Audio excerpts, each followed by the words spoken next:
말씀 사도행전 17장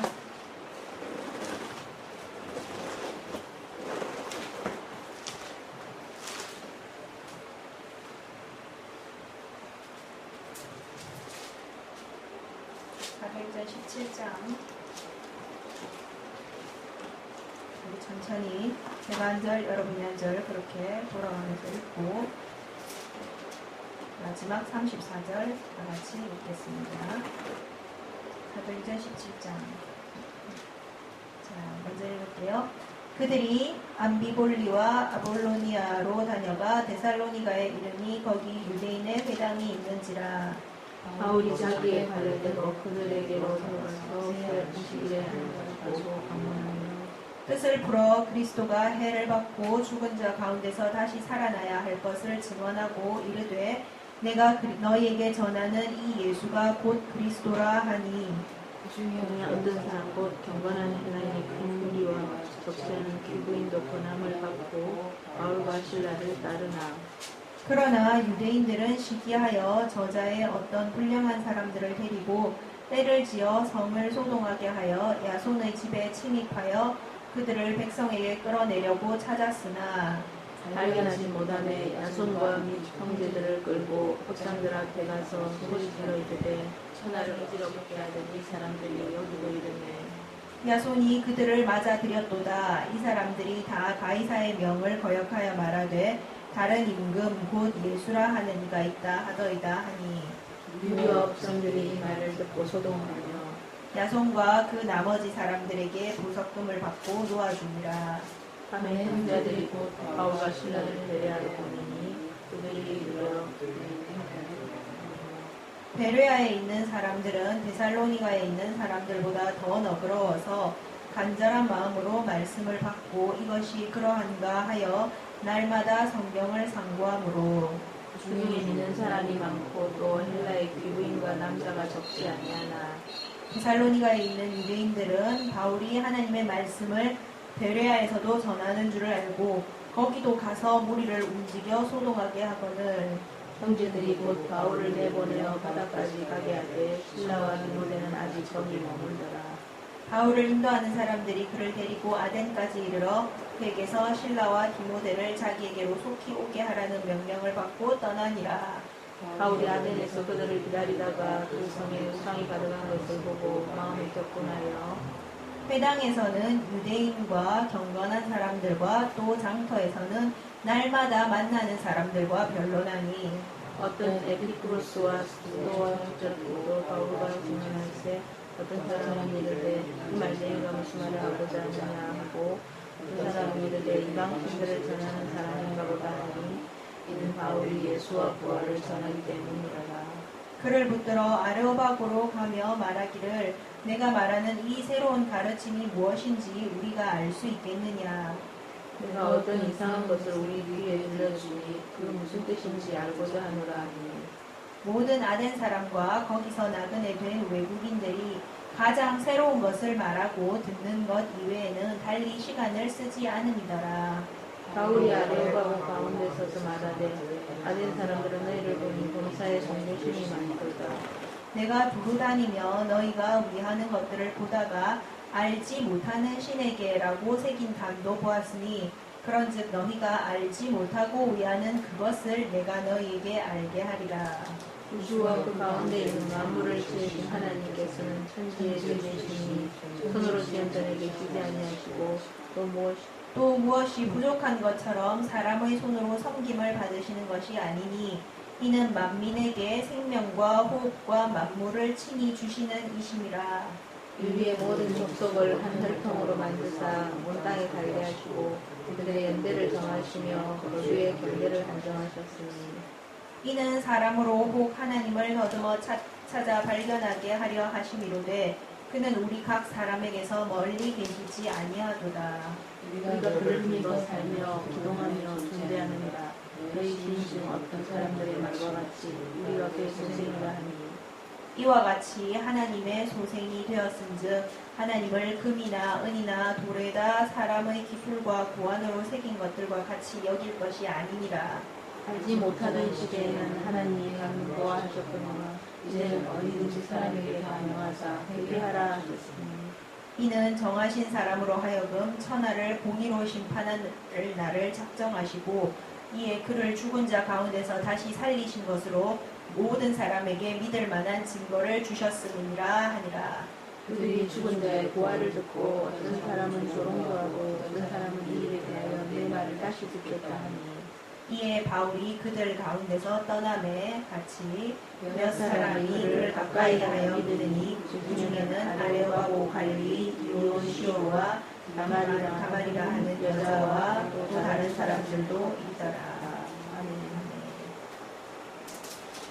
예, 17장 계속되는 바울의 전도 여행인데 바쁩니다. 한 장만에 도시를 몇 개 가는지 모르겠어요. 3개 가네.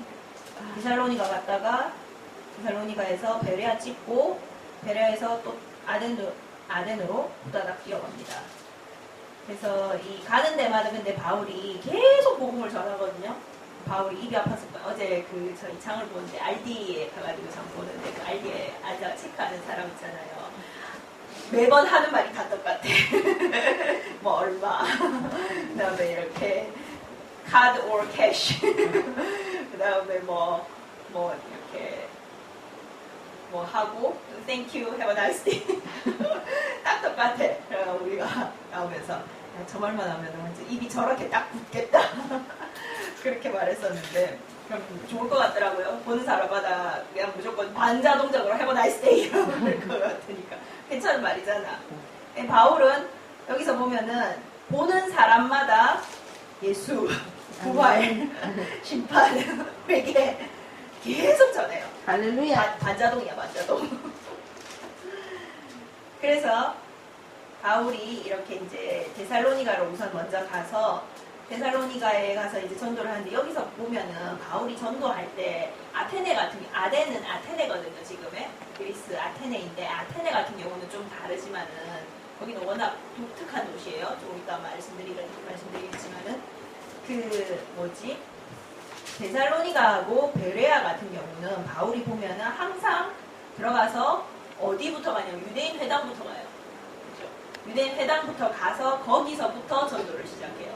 근데 재밌는 게 전도 시작하는 건 유대인 회당에서 시작을 하는데 믿는 사람들은 여기 보면 헬라인의 큰 무리와 믿는 사람이 많고 헬라의 귀부인과 남자가 유대인 회당에 들어가서 전도하는 게 우찌되는 게 믿는 사람은 다른 나라 사람이 더 많이 믿어. 유대인들은 맨날 쫓아다니면서 방해만 해. 참 이런 걸 보면은 하나님께서는 그러니까 그래서 예수님이 그 유대인들 이스라엘 사람들한테 그렇게 말씀하신 그런 비유를 드시는 장면이 있거든요. 왕이 자기 아들 잔치 결혼 잔치라고 다 초대하는데 먼저 이제 귀족들을 쫙 초대했어. 이 중요한 사람들을 쫙 초대했는데 전부 다 못 오겠대. 나 결혼했거든요. 나는 소를 사서 밭을 갈러 가봐야 되거든요. 난 땅을 사서 그거 시험해봐러 가야 되거든요. 등등등등등. 아니 도대체 왕자님 결혼잔치라는데 그것보다 중요한 게 뭐 있다고. 왕자님 눈에 잘못 보이면 그 왕국에서 쫓겨나는 거 아니야? 근데 그것보다 다들 중요한가 봐. 그래가지고 다들 못 오겠다고 하는 거야. 못 오겠다고만 하면 다행이게 오라고 보낸 왕의 하인들을 막 욕하고 쫓아내고 때리고 뭐 그렇게 했다고 돼 있어요. 내가 이 사람들이 그 비유를 보면서 이 사람들이 돌았구나 돌았거나 간이 배밖에 나왔거나 둘 중 하나구나 그렇게 했는데 그러니까 왕이 이제 그 말을 듣고 열이 이빠이 받은 거지. 그래가지고 왕이 다 필요 없다. 그 사람들 하나도 못 올 거다. 하나도 내 잔치 못 올 거고 너가 나가서 다 끌어온다. 나가서 그냥 거리에 앉은 사람, 뭐 이렇게 가난한 사람, 뭐 불구자, 뭐 장애인, 노인, 뭐 다 데리고 와. 그냥 남녀노소 불문. 그래가지고 다 데리고 왔어요. 왕이 내 결혼식 가는데 함부로 옷 입고 갈 수도 없는데 어제까지 왕이 결혼 옷 다 줘요. 예복 다 줘. 그래가지고 다 데리고 왔어. 근데도 자리가 남았어. 그래서 왕이 더 멀리 보냅니다. 산 넘어 물 건너 보내가지고 있는 대로 다 끌고 온다. 아멘. 그렇게 해가지고 자리를 다 채운다 하는 장면이 그런 얘기를 하시거든요. 그 얘기가 유대인과 이방인 사이에 이 구원을 말씀을 하시는 이야기입니다. 하나님의 초청을 먼저 받은 사람들이 유대인들이었거든요. 근데 먼저 받았다는 그 특권에도 불구하고 다 거절 때렸어. 그러니까 오히려 참석을 못하는 결과가 나옵니다. 혼인잔치 참석을 못하고 대신에 전혀 예정에 전혀 없었으면가는 모르겠어. 사실 귀족들 그렇게 사람들이 많이 왔는데도 아직도 자리가 남았다고 하잖아요. 거리에서 사람들이 다 끌어왔는데도 자리가 남아 산 넘어 물 건너까지 사람을 보내가 또 끌고 오는 걸 보면은 왕은 자리 비는 걸 되게 싫어하는 것 같아. 그러면 이제 아마 왕 생각은 그랬던 것 같아. 이 먼저 1차 초대한 사람들 다 오고 나면 자리 남는 거 봐가면서 나머지 이제 끌고 오지 이제 그런 생각을 했었던 것 같기도 한데 이제 1차가 안 오니까 2차가 1차가 돼버린 거야. 그래가지고 2차부터 다 오고 진짜 예정이 없었던 3차까지 다 오게 된 거야.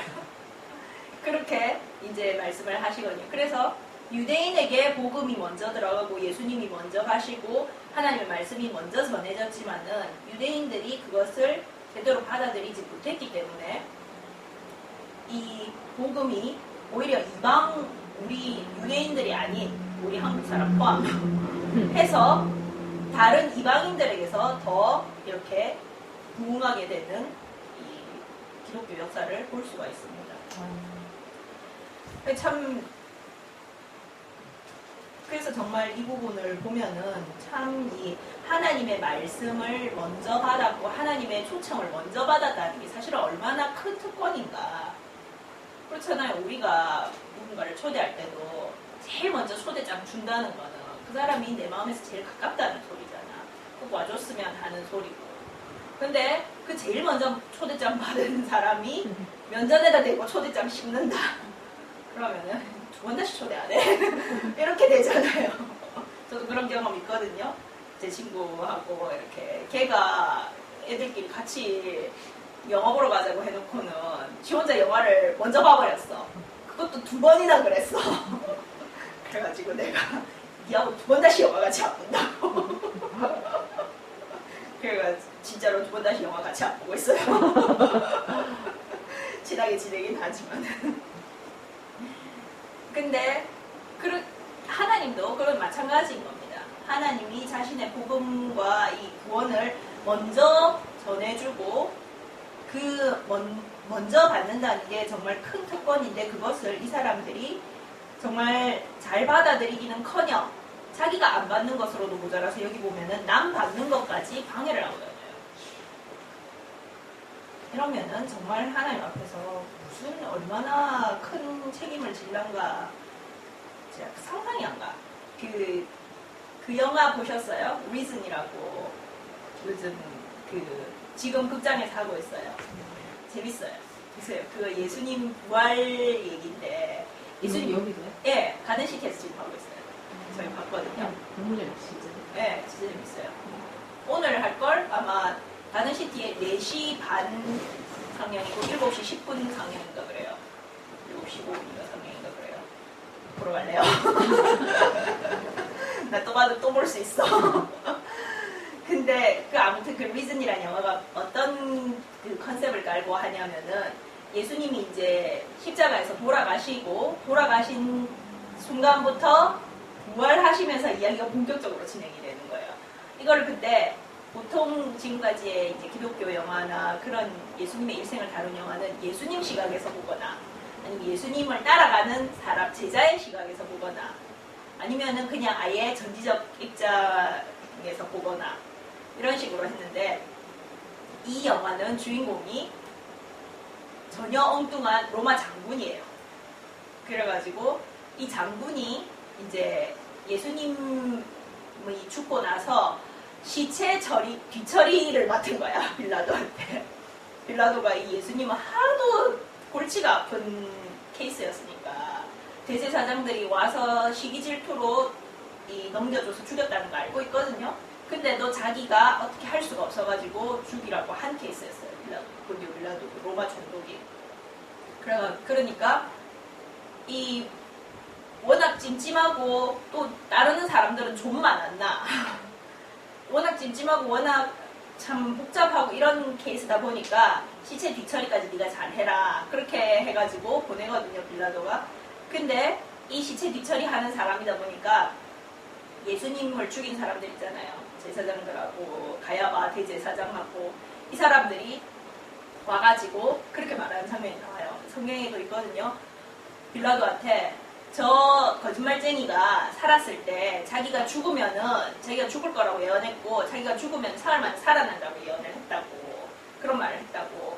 그러니까 빌라도가 그걸 믿냐고 그러거든. 그러니까 마음이 약한 것들은 믿겠지. 그러면서 이렇게 그렇지만은 제자들이 밤중에 시체를 훔쳐가가지고 이렇게 부활했다 이런 식으로 말할 수는 있지 않겠냐고. 그러면은 더 난리 난다고. 지금까지 있었던 난리는 이제 잽도 아닐 거라고. 그러니까 무덤을 잘 지키게 해달라 그렇게 부탁을 하는 장면이 있거든요. 그래가지고 이 주인공이 이제 무덤을 지키는 일을 맡은 거야. 그래가 이제 근데 예수님 부활하시잖아요. 사흘째 되는 날 아침에 부활하시고 자기가 지키라고 세워놨던 병사들은 어디 갔는지 다 없어지고 무덤은 텅텅 비어있고 난리가 난 거야. 그래 본디오 빌라도가 새벽같이 이제 호출을 해가지고 난리 났다. 당장 원상복귀 해놔라. 원상복귀 이꼴 시체를 찾아야 되는 거야 이제. 그래서 이 사람이 예수님 시체를 찾아다니기 시작해요. 그게 이제 얘기인데 재밌더라고. 근데 그 영화를 보면서 그 부분에서 그 대제사장하고 제사장들이 와서 빌라도한테 그 예수님이 한 말을 언급을 하면서 예수님 무덤을 지키게 해달라 하는 그 부분을 보면서 제가 그랬어요. 정말 대단하다. 진짜 대단해요. 아니 왜냐면은 예수님이 그 말을 굉장히 많이 했거든요. 굉장히라고 할 건 없지만 좀 했어요. 몇 번 하셨거든. 몇 번 했는데 이 몇 번 할 때마다 예수님 가장 가까이에 있던 제자들은 알아듣지도 못했고 기억도 못했고 묻기도 무서워했어요. 무슨 말인지. 못 알아들었으면 그게 무슨 뜻입니까? 라고 물어나보든지. 묻기도 무서워했고 그랬으니까 당연히 못 알아들었고 못 알아들으니까 당연히 기억도 못했어. 그 예수님 돌아가셨을 때 다들 이제 슬퍼하고 절망하고 벌벌벌 떨고 숨어 있었던 거야. 근데 제자들도 못 알아듣고 기억도 못했던 이 말을 이 대제사장들하고 제사장들은 알고 있어. 무슨 말인지 알아들었어. 요나의 기적밖에 보여줄 것이 없다. 성전을 무너뜨리면 사흘 만에 내가 다시 짓겠다. 그렇게들 다 말씀하셨거든요, 예수님이. 그게 무슨 뜻인지 이 사람들은 알아들었던 거야. 이 제자들은 몰랐는데. 알아들었고 기억도 하고 있어. 근데 안 믿어. 야, 와, 정말 저거는 간이 배 밖에 나온 건지 머리가 헷가닥한 건지 도대체 어디가 문제인 거냐. 심장이 제일 문제지만은 마음이 제일 문제지만은. 그래서 정말 그걸 보면서 나중에는 예수님 진짜 부활하셨을 때는 보면은 그 성경에 나오거든요. 부활하실 때 그 부활절날 아침에 천사가 나타나가지고 돌 굴리고 완전 무덤 쫙 열리고 이렇게 천사가 이미 부활하셨다 없어졌다 이미 갈릴리 가셨다 그렇게 말하는 걸 이 병사들이 다 보거든요. 다 보고는 병사들이 이 대제사장 가야바하고 제사장들한테도 제일 먼저 뛰어와요. 잠깐 볼래요? 재밌는데. 어딨지? 마태복음에 있지 싶은데. 마태복음 제일 마지막에.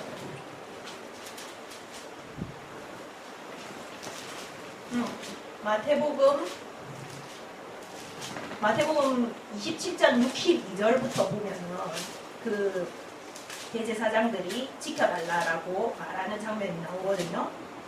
마태복음 27장 62절부터 제가 한번 읽어볼게요. 그 이튿날은 준비일 다음 날이라 대제사장들과 바리새인들이 함께 빌라도에게 모여 이르되 주여 저 속이던 자가 살아있을 때에 말하되 내가 사흘 후에 다시 살아나리라 한 것을 우리가 기억하노니. 그죠? 알아듣고 기억을 해요. 명령하여 그 무덤을 사흘까지 굳게 지키게 하소서. 그의 제자들이 와서 시체를 도둑질하여 가고 백성에게 말하되 그가 죽은 자 가운데서 살아났다 하면 후의 속임이 전보다 더 클까 하나이다 하니 빌라도가 이르되 너희에게 경비병이 있으니 가서 힘대로 굳게 지키라 하거늘. 너희 경비병으로 지켜라 이 말이 아니고 65절 영어로 보면 그렇게 돼 있거든요. Take a guard Pilate answered. Go make the tomb as secure as you know how. 그래서 내 군사 여기 있으니까 데리고 와라. 내 군사 데리고 가서 좋을 대로 해라. 그렇게 빌라도가 이 사람들 상대하는데 지쳤어. 완전히. 알았다. Whatever you want. 그렇게 해가지고 여기 보면 돌을 임봉하고 무덤을 굳게 지키니라. 66절에 그렇게 돼 있거든요. 28장. 근데 보면은 안식 후 첫날이 되려는 새벽에 이 여자들이 마리아 부대가 갑니다. 그 영화에서도 보면 그래요. Many Marys라고. 마리아 부대가 무덤에 보려고 갔는데 큰 지진이 나며 주의 천사가 하늘로부터 내려와 돌을 굴려내고 그 위에 앉았는데 형상이 번개였고 옷은 눈같이 희건을 지키던 자들이 그를 무서워하여 떨며 죽은 사람과 같이 되었더라. 그렇게 돼 있거든요. 그래가지고 이 사람들이 그러면서 이제 5절부터 천사가 쭉 말을 해요. 살아났다고. 그러고는 11절에 보면은 여자들이 갈 때 경비병 중 몇이 성에 들어가 모든 된 일을 대제사장들에게 알리니 이렇게 말합니다. 그 경비병들도 같이 본 거야. 이 천사가 말하고 하는 거를. 무덤 터지고 하는 걸 다 봤어. 그래갖고 대제사장들에게 알리니까 반응이 대박입니다. 12절이 28장 12절을 보면은 장로들과 함께 모여 의논하고 군인들에게 돈을 많이 주며 이르되 너희는 말하기를 그의 제자들이 밤에 와서 우리가 잘 때 그를 도둑질하여 갔다 하라. 만일 이 말이 총독에게 들리면 우리가 권하여 너희로 근심하지 않게 하리라. 이 목격자의 증언을 듣고도 이제라도 회개를 하기는커녕 내 이쯤 되면은 혼비백산에서 회개라도 하겠다. 근데 이제라도 회개하기는커녕 오히려 끝까지 진짜 갈 때까지 가보자 뭐 이런 거 끝까지 예수님을 대적하는 편에 섭니다. 그래서 지금도 이스라엘에는 이렇게 예수님은 알려져 있어요. 여기 28장 15절에 보면 그래 돼 있잖아요. 군인들이 돈을 받고 가르친 대로 하였으니 이 말이 오늘날까지 유대인 가운데 두루 퍼지니라. 지금도 예수는 죽었고 시체를 제자들이 훔쳐간 거다 라고 그때 퍼지기 시작해서 2000년 지난 지금까지도 계속 그렇게 돼 있습니다. 유대인 사회에서. 그래서 정말 참 얘기가 길었지만은 정말 이 하나님이 먼저 불렀다는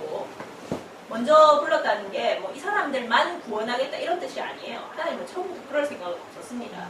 다만 일을 하는 데 있어서 먼저 하는 사람이 필요하잖아. 그래서 구원을 이 유대인들로부터 시작해서 차츰 이렇게 퍼져나갈 계획이었는데 독하게 말을 안 들은 거야.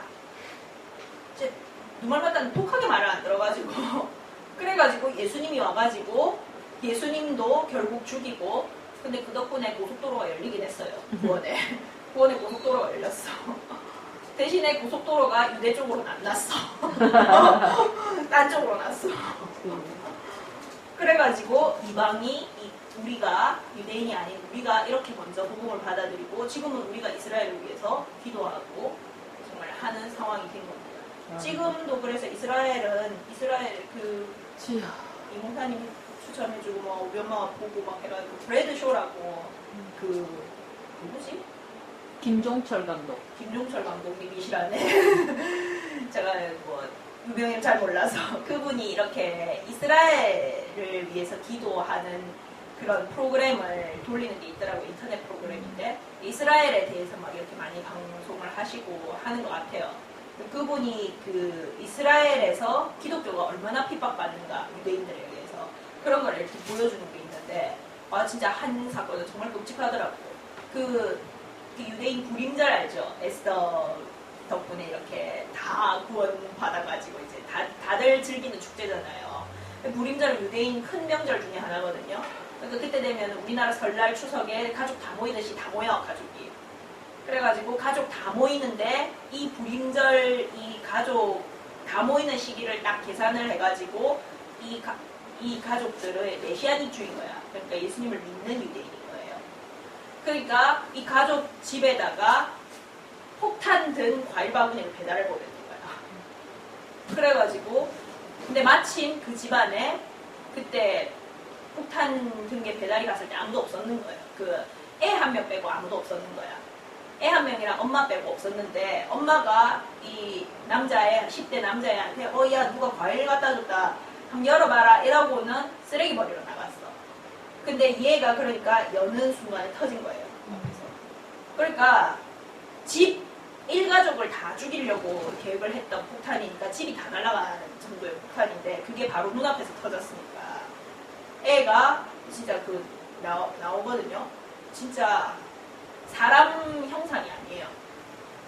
살아있다는 게 그 자리에서 즉사 안 했다는 게 희한할 정도였지. 그러니까 그 정도로 정말 극심하게 즉 핍박하고 하거든요. 근데 그 사람들한테 물으면 그렇게 말을 해요. 유대교가 또 사실 옛날 기독교라고 불러야 되나? 기독교가 이 초반에 또 잘못한 게 있어요. 기독교가 한창 막 강해지고 그 천주교가 이제 교황이 막 강해지고 막 이렇게 했을 때 그때 도로 유대인들을 핍박하기 시작했거든요. 그래가지고 그때 엄청 죽었어요. 제사장들하고 막 유대교를 믿는다는 이유로 어마어마하게 죽어나갔거든요. 그때.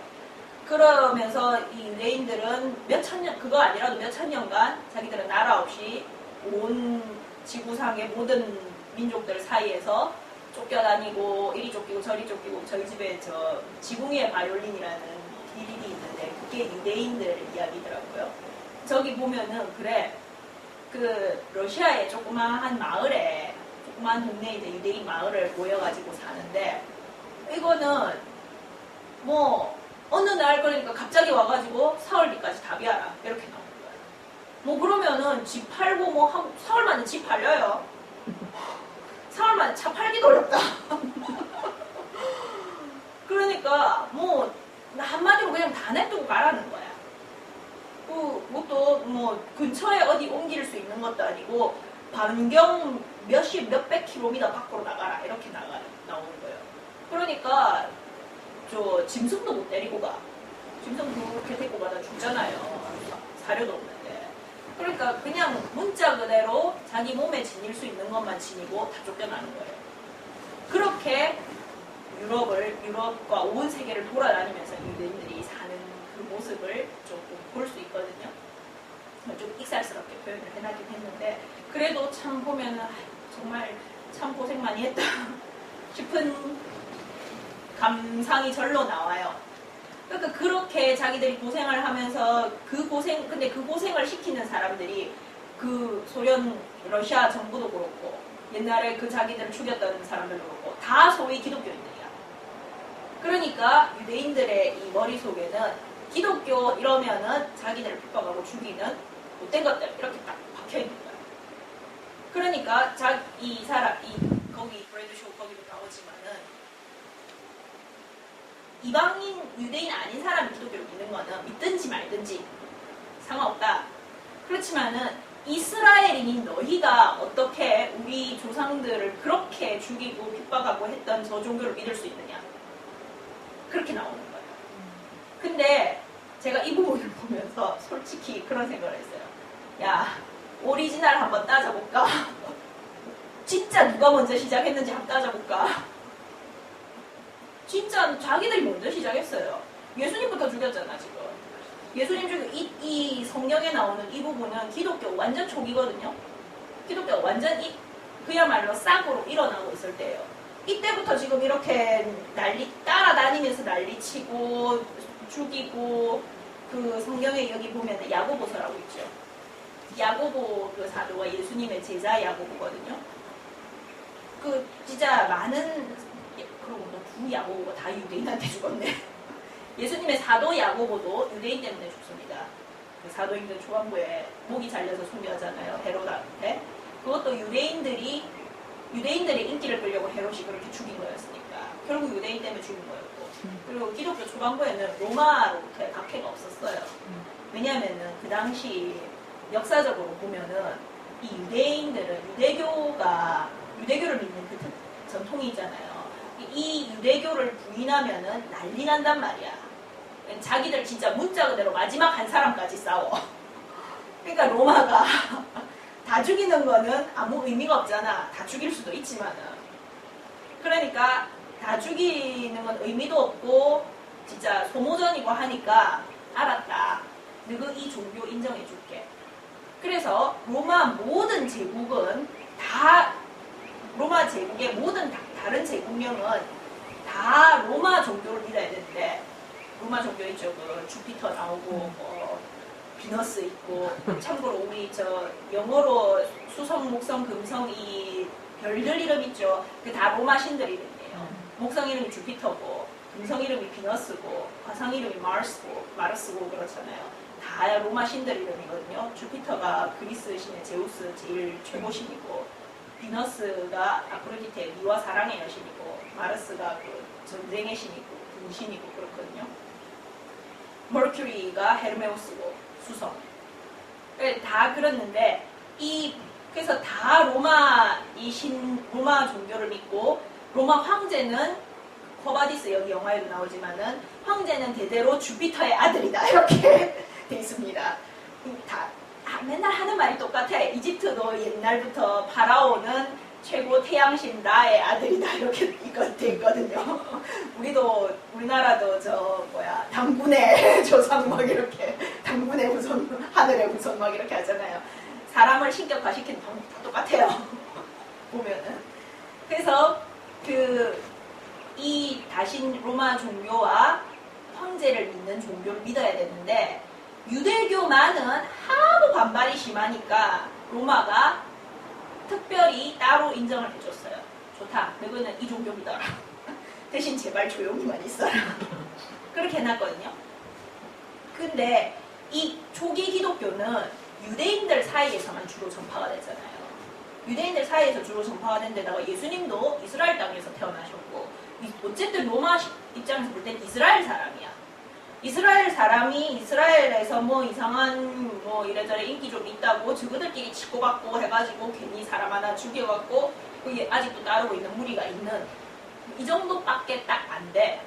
그러니까 로마 입장에서 볼 때는 기독교는 유대교라는 자기들이 인정해준 특수 자치 종교 안에 들어있는 그냥 분파였던 거예요. 유대교의 한 교파였던 거야. 우리식으로 말하자면. 우리 장로교, 감리교 이런 많잖아요. 그런 식으로 말하자면 이 로마 입장에서는 유대교 안에 예수교 하나 따로 있는 거야. 예수교단 하나 따로 있는 거야. 그러니까 로마로서는 자치권을 인정한 그 범위 내에 있다고 생각을 했기 때문에 안 건드렸어요. 기독교를. 건드릴 이유가 없지. 그러니까 초기 기독교 박해는 전부 다 유대인들에 의해서 다 일어나는 겁니다. 그래서 진짜 맨 처음 누가 시작했느냐를 따지면은 사실 유대인들이 먼저 시작해요.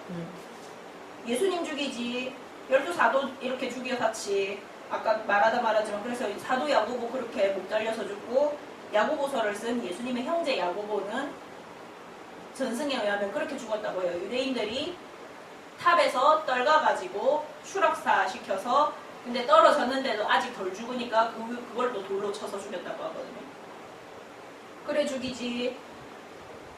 진짜 여기서도 보면은 바울 전도하는 데마다 따라가서 깽판 놓지. 누가 이러면 진짜 짜증날 것 같아요. 내가 일하는 데마다 와가지고 깽판 놓는 인간이 하나 있다고 생각을 해보세요. 저걸 죽일 수도 없고. 그래서 진짜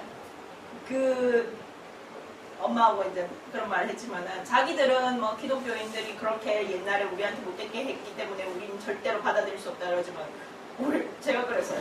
야 그런 거 아닌 것 같아.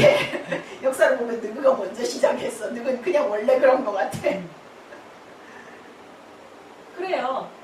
이게 근데 특별히 유대교라고 그런 것도 아니고 이번에 지금 참 말씀드리고 싶은 게 지금 모니카 씨라고 한국에 계시잖아요. 모니카 씨 위해서 기도 좀 해주세요. 그분이 집안 전체가 여호와 증인이잖아요. 이 여호와 증인이 나 이번에 알았는데 이번에 보니까 참 여호와 증인이 무슬림하고 되게 비슷하더라. 진짜 성격이 너무너무 비슷해. 실제로 여호와 증인들 자기들도 기독교인보다 무슬림을 더 좋아한대요. 유일신이라고. 유일신이면 다 되는 거야. 그러면 저쪽에 인도의 시크교도 괜찮겠네. 시크교 유일신교거든요.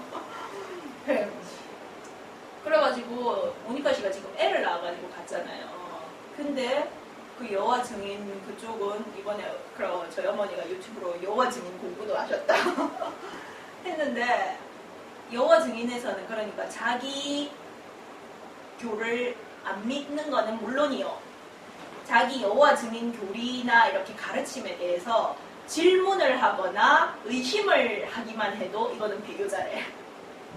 그래가지고 이 사람은 완전 끊어내야 되는 거야. 가족이라도.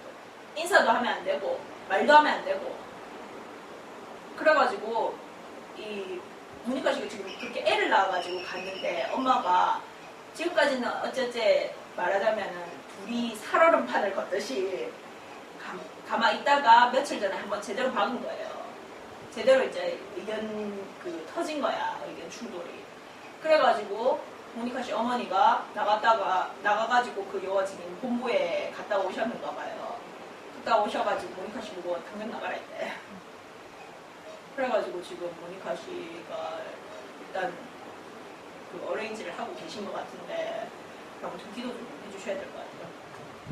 그러니까 유대교뿐만 아니고 다 마찬가지인 것 같아요. 진짜 하나님이 없는 곳은 뭐 그렇게 이름만 하나님이 있다라는 곳부터 아예 이름도 하나님이 없는 곳까지 진짜로 하나님을 모시지 않은 사람들은 다 똑같아. 다 진짜 자기와 맞지 않는다고 정말 배척하고 죽이고 그렇게 하는 이 세상이고 그렇게 하는 사람들 속에서 우리는 살고 있는 것 같아요. 그래서 진짜 하나님께서 이 유대인들을 먼저 택해서 주려고 이 복음을 전하는 사명을 주려고 했는데 유대인들이 독하게 말을 안 듣는 바람에 튕겨나갔잖아요. 그래서 이 바톤이 이방인한테로 넘어갔어요.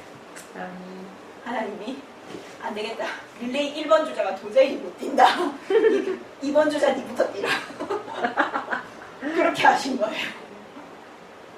그래 이제 그런 말씀 많이 하시거든요. 뭐 선교 이런 거 하시는 분들 이렇게 우리 한국이 거의 마지막 주자라고.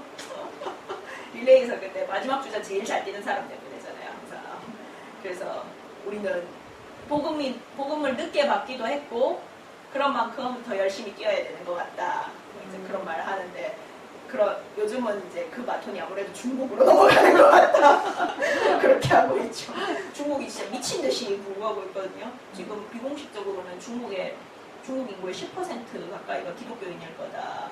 그런 통계가 나오니까 중국인은 근데 10%면은 1억 5천만이에요. 이 지간한 나라 인구보다 많아. 그래서 정말 이 하나님께서 넘겨주신 바톤을 이제 받은 거잖아요. 바울도 사실 그런 사람이었어요. 유대교인으로서 죽어라 예수 핍박하다가 하나님이 니 찌뽕 그래가지고 주자로 딱 뽑은 사람이야. 그러니까 바울이 이제 쭉 짜고 뛰어가는 거예요. 그래서 우리도 참 그런 것 같아요. 우리도 정말 하나님의 말씀을 어쨌든 우리 주변에 있는 다른 사람들보다는 먼저 받은 사람이잖아요. 먼저 받은 사람으로서 유대인들 같은 실수는 하지 맙시다. 아멘.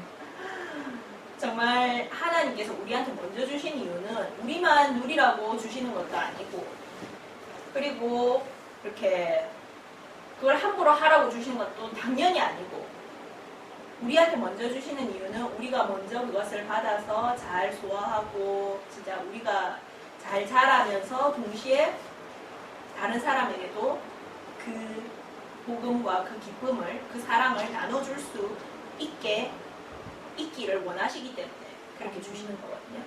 그래서 정말 그 기대에 하나님의 기대에 부응하는 릴레이 주자가 되기를 간절히 축원합니다. 아멘. 자, 그래서 이제 그렇게 이 데살로니가에서 전하고 베레아에서 전하고 베레아에서 도망가서 아테네로 갑니다. 이 아테네 바울 전도는 상당히 독특한데, 아테네는 제가 좀 전에 말씀드렸지만은 아테네는 그리스의 도시 중 하나잖아요. 그리고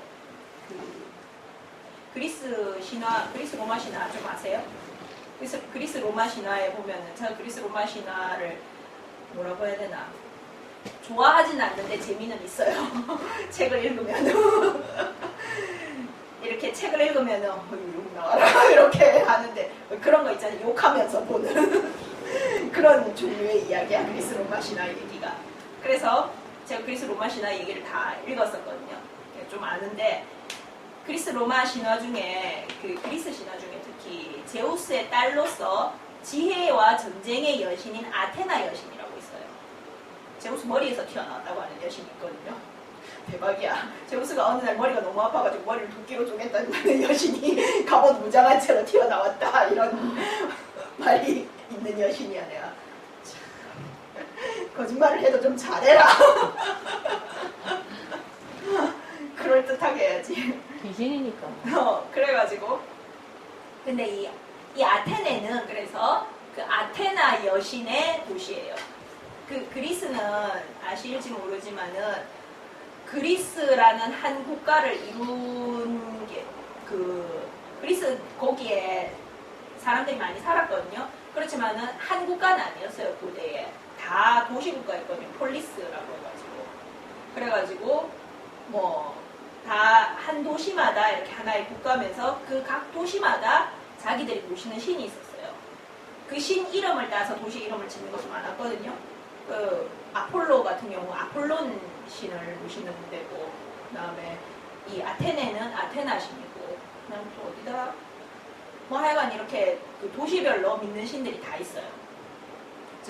여기 사도행전 뒤에, 로마서 뒤에 있는 고린도 전서 같은, 고린도 같은 교회가 아니고 고린도 도시의 경우에는 사랑과 미의 여신인 아프로디테를 모시는 그 도시야. 근데 이 여신은 말이 사랑과 미의 여신이지, 저는 그렇게 말해요. 사랑과 미의 여신이라고 쓰고 섹스의 여신이라고 읽는다. 딱 그래요. 왜냐면은 그리스 이 개념의 사랑은 육체적 사랑이거든요. 육체적 사랑을 사랑이라고 말하는 이 개념이다 보니까, 사랑과 미의 여신이라고 말하면은 육체적 사랑 그렇게 말하는 게 아니에요. 그러니까 섹스의 여신 맞아, 사실. 그러니까 고린도가 엄청 바라겠어요. 코로나 도시구나. 그런 식으로 각 도시마다 자기들이 주로 섬기는 신이 있긴 있는데, 그래도 그 신화 관념은 다 똑같아요. 제우스가 있고 아테나가 있고 아폴로가 있고 다 똑같거든요. 그러니까 그 신들을 어쨌든 그 신단이나 신상이나 이런 건 다 있어요. 그러니까 아테네가 그런 그리스 도시 중에 하나이니까 얼마나 그런 신상이 많겠어요. 그리스 신 진짜 많거든요. 내가 아는 신만 대충 꼽아볼까? 그리스 올림푸스 12신이라고 하나? 올림푸스 산에 12주신이라고 하거든요. 제우스 안에 헤라, 아프로디테, 아폴론, 아르테미스, 아테나, 헤르메스, 그 다음에 헤스파이스토스, 대장장이의 신이 있어요.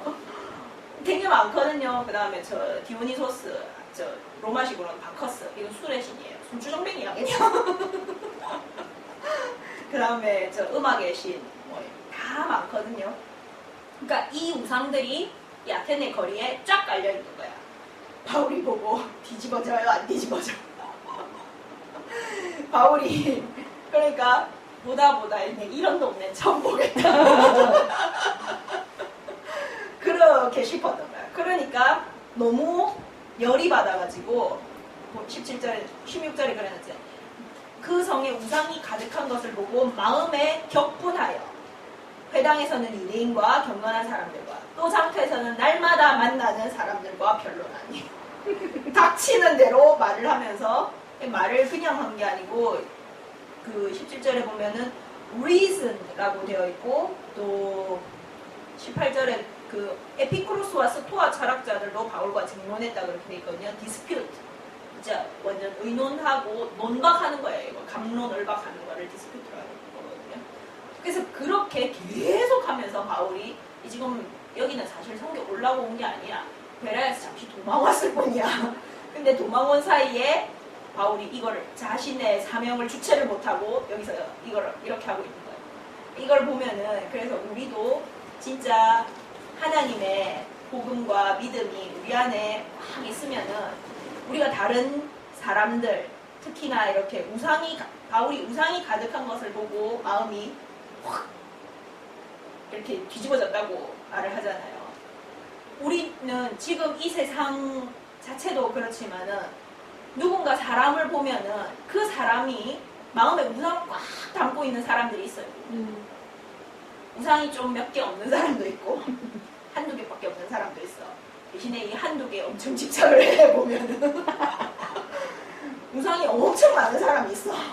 뭐 돈, 가족, 명예, 사람, 성공, 지식, 학업 다 있어. 그러면은 이런 사람들을 보면은 진짜로 바울이 느꼈던 것처럼 여기 영어로 몽글에 돼 있고 he was greatly distressed. 엄청 스트레스 받았다 이 말이에요. 진짜 근데 그런 사람들 보면은 정말 답답합니다. 아이고 왜 저거 언제 사람 만들고 저거 언제 다 때리고 올라나 갈 길이 멀다. 그러면서도 근데 그거를 가만히 냅둘 수가 없어가지고 자꾸 찔러보죠. 이리 찌렁 들어가나 저리 찌렁 들어가나. 바울이 했던 것처럼 경건한 사람들을 만나도 경건한 사람들도 예수님을 모르니까 예수님을 모르고 여기에서 오염될 수도 있고 이러니까 경건한 사람을 만나면 경건한 사람에게 맞춰서 말을 해주고 장터에서 만나는 사람들이 뭐 짜다라 그리 경건하고 그리 많이 배웠고 하겠어요. 이런 사람들한테는 거기에 또 맞춰서 말을 하고 에피쿠로스와 스토아 철학자들하고도 이 에피쿠로스와 스토아 철학자들은 세계 역사를 배우시면 나오지만은 그 고대 그리스 시대 당시에 유명한 철학 학파 두 파입니다. 스토아 학파는 완전 금욕주의 학파이고 지금 요즘으로 말하면 그런 거 있잖아요. 완전 검은 옷 입고 그 음식도 딱 맛없는 것만 먹고 의자도 딱딱한 데 앉고 결혼 뭐 이런 거 절대 없어. 그런 게 스토아 학파고 에피쿠로스 학파는 완전 반대 학파예요. 케세라세라 인생을 즐기는 것이다. 뭐 그래 사냐 인생은 한 번뿐인 것인데요. 즐기면서 살아야지. 이게 에피쿠로스 학파거든요. 이 두 학파는 그렇지만 어쨌든 이쪽이든 저쪽이든 간에 둘 다 엄청 많이 배운 사람들입니다. 철학자들이에요. 그러니까 가장 말하자면 인간적으로 말하자면 가장 학식이 높고 지성인이라고 말할 만한 사람들입니다. 이 사람들하고도 바울이 말을 하는 겁니다. 그래서 여기서 제가 이걸 보면은 그런 생각을 해요. 아, 우리가 그래서 정말 이런 사람이 돼야 되는구나. 누구를 만나든지 거기에 맞춰서 말을 해줄 수 있어요. 또 그 사람을 봤을 때 정말 내 마음이 예레미야가 말했던 것처럼 타는 것 같고 바울처럼 스트레스 받고 이런 스트레스는 좀 받아도 괜찮아요. 너무 많이 받으시면 그것도 곤란하지만은 그래도 이거는 하나님이 딱 스트레스 받는 게 이거거든요. 하나님 스트레스 받는 거를 우리가 같이 받는다고 보시면 돼요. 네. 그러면 하나님이 예수님 그러잖아요. 내 고난에 동참하면 내 영광도 같이 받는다고. 예수님의 고난은 다른 말로 하면 예수님의 스트레스이기도 합니다. 그래서 정말 하나님의 마음으로 다른 사람들을 보고 하나님의 마음으로 그 사람들을 안타까워하고 그 사람들에 맞춰서 이렇게 누구와 만나도 말을 해줄 수 있는 그런 사람이 참 되어야 된다라는 생각을 합니다. 이렇게 말을 하는데 이 아테네 사람들은 살기 좋은 도시한테가 봐. 여기 보면 21절에 보면 그러거든요. 모든 아덴 사람과 나그네 된 외국인들이 가장 새로운 것을 말하고 듣는 것 이외에는 달리 시간을 쓰지 않음이더라. 할 일이 없는가 봐. 일 안 해? 근데 어쨌든 이 사람들은 그러니까 그 당시에 철학, 이 에피쿠로스 학파, 스토아 학파, 여기가 소크라테스, 아리스토텔레스, 플라톤 이 사람들의 근원지입니다. 유명한 이름들 나오죠. 이 사람들의 근원지니까 이 사람들은 거기에 그런 철학과 지성과 그것이 자신들의 프라이드예요. 그것이 자신들이 쌓아 올리는 것이고 어떻게 말하면 그것으로 세계를 그 당시 알려져 있는 세계를 리드하고 이게 또 자기들의 하나의 말하자면은 사업입니다. 그래서 계속 이 논쟁하고 철학을 발전시키고 막 하는 여기에 계속 집중을 하는데 그러니까 새로운 것이면 무조건 다 듣는 거야. 그러니까 하나님이 그것도 알고 바울도 보낸 것 같아. 바울이 가면 보나마나 새로운 것을 말하니까 전혀 못 들어본 말을 하니까. 그래가지고 뭔가 새롭다. 야, 니 좀 말 좀 해봐라. 이렇게 해가지고 막 말을 해요. 바울이 근데 말을 하는데 뭐라고 말하냐면은 내가 이 23절에 보면은 내가 두루 다니다가 보니 알지 못하는 신에게라고 새긴 단도 봤다. 대단하죠. 알지 못하는 우상도 섬겨. 근데 알지 못하는 신에게라고 새긴 단도 봤는데 너가 알지 못한, 너가 모르는 그것을 내가 말을 해주겠다라고 하면서 예수님을 쫙 말을 하면서 이 30절, 31절에 그렇게 말합니다. 알지 못하던 시대에는 누구 말대로, 누구가 그 단에 새긴 그대로 누구는 이때까지 몰랐다. 그렇지만은 그 시대에는 하나님이 그 알지 못하던 진짜 신에게라고 그렇게 단 새기는 말도 안 되는 짓도 허락도 했지만은 그렇지만 지금은 더 이상 아니다. 하나님이 어디든지 사람에게 다 명하사 회개하라 하셨습니다. 이는 정하신 사람으로 하여금 천하를 공의로 심판할 날을 작정하시고 이에 그를 죽은 자 가운데서 다시 살리신 것으로 모든 사람에게 믿을 만한 증거를 주셨습니다. 예수님을 증거로 주시고 예수님의 부활이 증거가 되고 그래서 진짜 이번 그 영화가 예수님의 부활이잖아요. 한국에서는 부활절 즈음에 맞춰서 딱 개봉을 하더라고. 한 달 뒤에 개봉해. 지금부터. 근데 그 예수님의 부활이 그래서 증거가 되고 그 부활을 믿음으로 인해서 우리 역시 부활하고 부활하는 그 모든 사람들은 천하를 공의로 심판하는 이 날로부터 도망 나올 수 있도록 할렐루야. 이 날을 피할 수 있도록 하게 지금 하시고 계신다라고 말을 합니다. 바울이 말하는 게 딴 말이 아니고 이 말이에요. 바울이 에피쿠로스 학자를 만나든 스토아 학자를 만나든 장터에 그냥 거렁뱅이를 만나든 장돌뱅이를 만나든 아니면은 유대인 회당장을 만나든 누구를 만나든지 간에 말은 좀 다르게 하겠지. 이 접근하는 방법은 달라요. 접근하는 방법은 다르지만 말 내용은 똑같습니다. 아멘.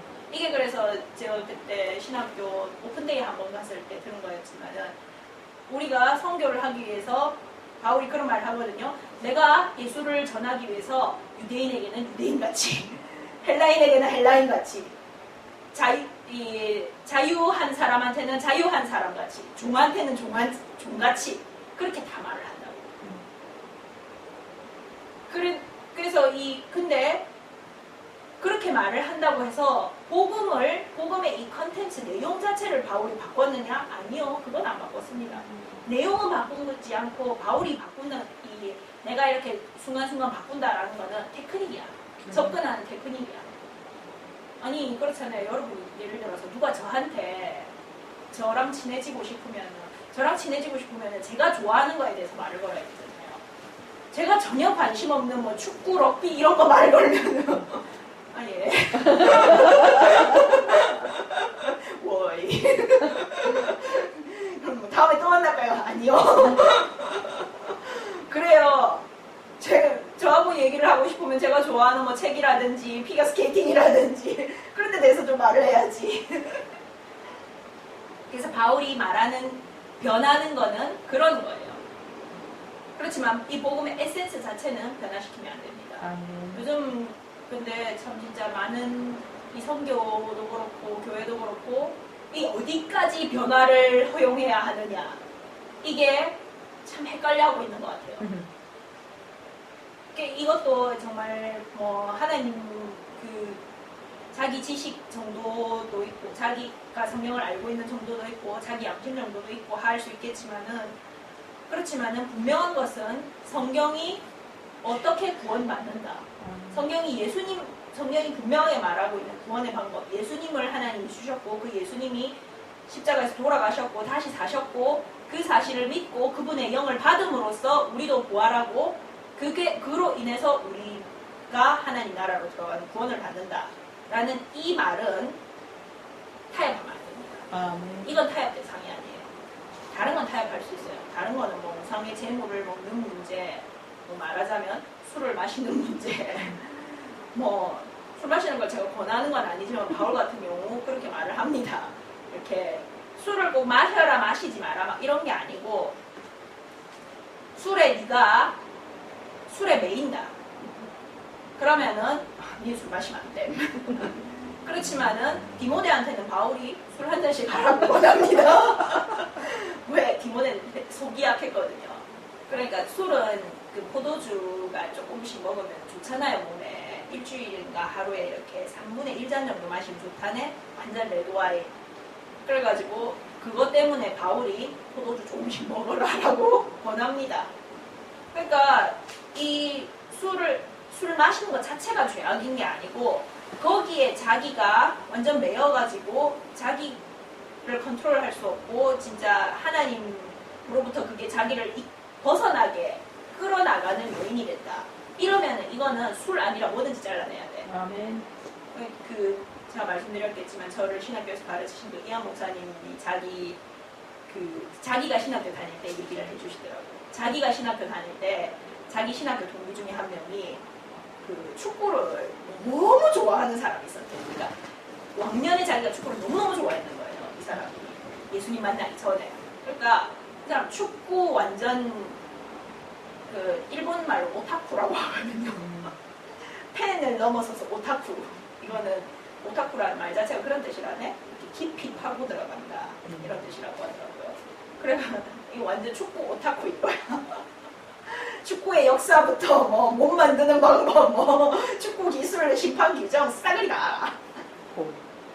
그런데 그러니까 이 사람은 자기가 말이 축구의 팬인 거지 사실은 축구의 노예인 거야. 근데 이 사람이 예수님을 만나면서 내가 이 축구에 정말 너무 많은 시간을 쏟으면서 사는 게 별로 이렇게 가치 있는 삶이 아니구나. 그래가지고 축구를 완전 딱 끊어버렸어. 그렇게 이제 하던 차에 한 1년 정도 지났는가? 근데 이제 한번 신학교끼리 축구 대항전이 붙게 됩니다. 이한 목사님 신학교 축구팀하고 저쪽 다른 신학교 축구팀하고 축구 대항전이 붙게 되는 거야. 그러니까 이 사람이 한때 그 축구 매니아였으니까 축구를 자기도 잘한대요. 얼마나 잘하겠어. 그러니까 이 신학교 학생들이 야 같이 좀 하면 안 돼? 이렇게 했는 거예요. 이 사람이 들어오면은 훨씬 팀이 강해지니까. 근데 이 사람은 나는 그거 못한다. 왜냐면 이 사람한테 있어서는 다른 사람한테 있어서 축구가 갖는 의미하고는 축구가 가진 의미가 완전 다른 거예요. 술 안 마시던 사람이 술 끊으려고 노력하는 사람이 술 딱 입에 대면 그동안 안 마신 거 다 마신다고 하잖아요. 그런다네. 그런 것처럼 내가 이거 다시 돈 내면 나 이거 못 빠져나올 가능성이 있다고. 안 된다고. 그렇게 말을 해요. 그러니까 축구가 나쁜 거 아니잖아요. 축구 나쁜 거 아닙니다. 제가 축구 선수 까는 것도 아니고 아니에요. 그렇지만은 이 사람한테는 이게 이 사람을 올가매는 무언가가 되는 거예요. 올가매서 하나님께로 마음을 집중하지 못하게 하고 하나님으로부터 자꾸 멀어지게 만드는 요인이 되는 거예요. 그러면은 이거는 다른 사람한테는 괜찮지만 이 사람한테는 독이야. 끊어요. 그래서 이런 부분에 있어서 바울이 이런 부분은 사람에 따라서 좀 변형이 가능하다. 문화에 따라서 변형이 가능하다. 이렇게 말을 했던 거지 이 그리스도의 복음 자체는 변형하는 게 아닙니다. 그래서 여러분들도 정말 이렇게 우리도 복음을 전할 때에 있어서 정말 그 사람에 맞춰서 부드럽게 이제 바울이 아테네 사람들한테 그래서 할 때는 다른 데서 할 때는 바울이 기적부터 일으키는 경우도 있어요. 루스드라 같은 데서는 안전뱅이부터 일으키고 오거든요. 아테네 사람들은 그런 거 안 통하는 사람들이에요. 아테네 사람들은 말을 하고 지적으로 이렇게 설명을 하고 논리적이고 한 사람들이기 때문에 말을 합니다. 바울이. 변론을 해서 전도를 하거든요. 이게 효과적이지 않은 전도법이었다 이렇게 말하지만 그렇지 않았을 거예요. 여기에서는 사실 이 전도법이 제일 효과적입니다. 아테네에서는 사람 이렇게 봐야 뭐 기적의 신 뭐 제우스가 있구나 뭐 이렇게 해버려. 근데 변론을 하고 예수가 누구고 하나님이 어떤 분이고 하는 거를 쫙 말을 해주면서 이 종교심 많은 여기 22절에 너희를 보니 범사의 종교심이 많다. 이 종교심 많은 아테네 사람들의 종교심에 이렇게 논리적으로 어필을 하는 게 제일 잘 먹혀 들어가는 방법이었죠. 그러니까 아마 하나님 바울을 여다 보냈겠지. 베드로 같은 사람 여다 보내면 이 말을 하지도 못해. 베드로가 스토아학파 사람들하고 말할 수 있었을 것 같진 않아. 아무리 생각해도. 그래서 하나님께서 우리를 보내시는 것도 또 이렇게 그래서 맞는 대로 보내세요. 바울이니까 아테네 보내지. 베드로는 고넬료한테 보내잖아요. 그 사람한테는 베드로가 제일 맞아. 그래서 하나님이 우리를 어디로 보내시든지 누구에게로 인도하시든지 간에 그 사람이 또는 그 환경이 나한테 사실은 가장 맞는 것입니다. 제가 이번에 리즌 영화를 보면서 진짜 마지막으로 느꼈던 게 그거였어요. 그 주인공이 시체를 찾아다니잖아요. 예수님 시체를. 그 막달라 마리아가 나오거든요. 막달라 마리아가 그래요. 절대 못 찾을 겁니다. 못 찾지. 절대 못 찾아요. 그럼 못 찾습니다. 결론적으로. 대신에 전혀 자기가 기대하지 않았던 걸 찾아요. 우리도 그런 것 같아요. 하나님 안에서 살아가는 삶이. 우리도 처음뿐만 아니고 또 살아가면서 한 걸음 한 걸음 내디딜 때마다 하나님이 그 내딛는 때는 뭔가 다른 곳으로 싹 꼬셔요. 그리고 우리가 내디딜 때마다 하나님 안에 들어올 때마다 그때마다 우리는 우리 개인적인 이유를 가지고 옵니다. 개인적으로 뭔가 찾는 게 있어서 와요. 결혼이 하고 싶다든지 아니면 이 문제가 좀 해결됐으면 좋겠어요 라든지 불치병이 걸렸어요 라든지 뭔가 찾는 게 있어서 옵니다. 하나님 안에 근데 오면은 그 찾는 것을 꼭 찾게 될 거라고는 장담은 못합니다. 그렇지만은 뭔가를 찾게 되긴 됩니다. 아멘. 분명히 뭔가를 찾게 되긴 되거든요. 근데 그 찾게 되는 것이 사실은 나한테 가장 좋은 것입니다. 사실은 내가 진짜 원했던 거야. 사실은 나한테 진짜 필요한 거고 진짜로 내가 원했던 것을 하나님은 주세요. 아멘. 그 주인공도 그렇거든요. 그 주인공이 원하던 것을 결국은 찾습니다. 아멘. 내가 그 주인공이 원하던 것을 진짜 가질 수 있는 방법을 마지막에 결국 찾아요. 아멘. 예수님 시체를 찾다가. 그래서 정말 어디로 가든지 하나님이 우리를 어디로 인도하시든지 그분의 인도하심을 믿고 따라가고 또 누구를 만나든지 늘 정말 이 바울처럼 그 사람들을 향한 마음을 가지고서 그 사람들에 맞춰서 그렇지만 복음의 이 내용 에센스 자체는 정확하게 말을 해줄 수 있는 그래서 우리가 정말 다가오는 심판을 피하듯이 지금 제가 예전에도 말씀드렸지만 2014년, 2015년에 그 월식 4번 지나간 거 아시죠? 유대인 절기에 맞춰서 월식 4번 지나가고 일식 2번 지나갔거든요. 그게 만약에 요한계시록 6장에 나오는 6번째 인의 징조라고 본다면은 2016년 이제부터는 정신 바짝 차려야 됩니다. 6번째 인 지나갔다는 소리거든요. 그러면은 이제 7번째 인 딱 7번째 인 안 뜯어. 이제는 그 흰물이 나오는 예수님이 흰물을 불러 모으는 게 언제 일어날지 모르는 상황이에요. 만약에 6번째 인이 작년, 재작년에 걸쳐서 지나간 거였다고 하면 저는 그럴 가능성이 있다고 봐요. 그래서 그러면 우리는 지금 하나님이 이 탈출 계획을 세워놓은 계획에 사인한 사람들이에요. 그러면 우리만 사인했다고 룰루랄라 할 게 아니고 다른 사람도 사인을 시켜야지. 빨리. 아멘. 야야야 빨리 도망가야 된다. 아멘. 그래서 정말 그 내용 자체를 접근하는 데 있어서의 지혜는 필요합니다. 요래 살짝 찔러볼 수도 있고 아니면 살살살 간질러야 되는 사람도 있고 때로는 기도만 해야 되는 사람도 있고 모니카 씨 같은 경우도 그랬거든요. 자기 어머니하고 그 살얼음판 위에서 살살살 하다가 마지막으로 한번 쾅 제대로 주입시키고는 탕 튕겨 나오는 거예요 지금. 이제 더 이상은 넣어봤자 소용이 없거든요. 그러니까 하나님이 나온나 지금 이렇게 하시는 거예요. 아멘. 그래서 하나님의 그 인도를 따라 하지만은 어쨌든 우리가 가는 곳곳마다 이 우리에게 주신 우리가 먼저 받은 이 긁음과 진정한 구원을 말을 해줄 수 있는 하나님의 인도를 따라 사는 저와 여러분이 되시기를 예수님의 이름으로 축원합니다. 아멘.